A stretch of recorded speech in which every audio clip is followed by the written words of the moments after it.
Hello, my name is Yusuf, and today I will be presenting my video project.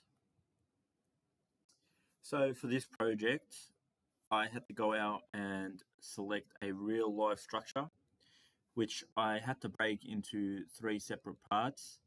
There had to be a continuous beam, a frame, and also a truss structure. The structures that were selected were analyzed through various methods, such as force method, slope deflection method, and an approximation method, as well as moment distribution method. The results that we got from these methods were compared to that which was generated by a software to compare the validity of these methods of analysis. It is worth mentioning that slight modifications were made to the original structure to align with the assessment criteria. In VP Task 2, we set out to analyse a frame where we used force method and slope deflection method. For the force method, we used the UDL on the top and left side of the frame, as in accordance with my student number. And we did the same for the slope deflection. However, there was no load on the left and there was no sway. Through analyzing using these methods, we found the bending moment and shear force at all points of the frame. Then we took these values and compared it to SkySieve, which is a software you can access online, and we found that there was very little to no difference. It's worth noting, though, these methods would only be suitable for smaller structures, where if you were to use it on a more complex structure, it will be much more daunting as the calculations can get intense and be quite lengthy.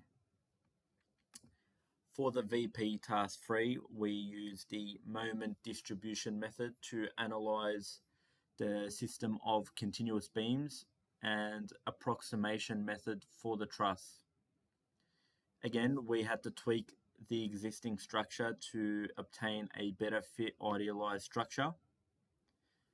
For the moment distribution method, we utilized the fixed end moments and then we distributed it till we got to the supports through various iterations to then successfully calculate the bending moment and shear force along the beam. The method's reliability was validated by comparing to a different software which was called ClearCalcs and again showed insignificant difference in values. Approximation method, on the other hand, was quite simple in its calculations, very quick, and it could be quite useful for that matter. When you're in a scenario that is in the field and requires a crucial on-the-spot decision to make certain decisions, approximation method would work greatly with that. Reflecting on this project, I want to say that I found it quite interesting and very attention capturing. Going out into the real world and using real life structures to apply the theory that we learned in class made it so much more fun than what it would have been if it wasn't the case. I think it's great preparation for the real life world when working in the field to familiarize with certain scenarios where we might have to use such calculations. If I could recommend it to the uni, I would recommend it to be done in every subject there is. Thank you for listening and enjoy the rest of your day or night.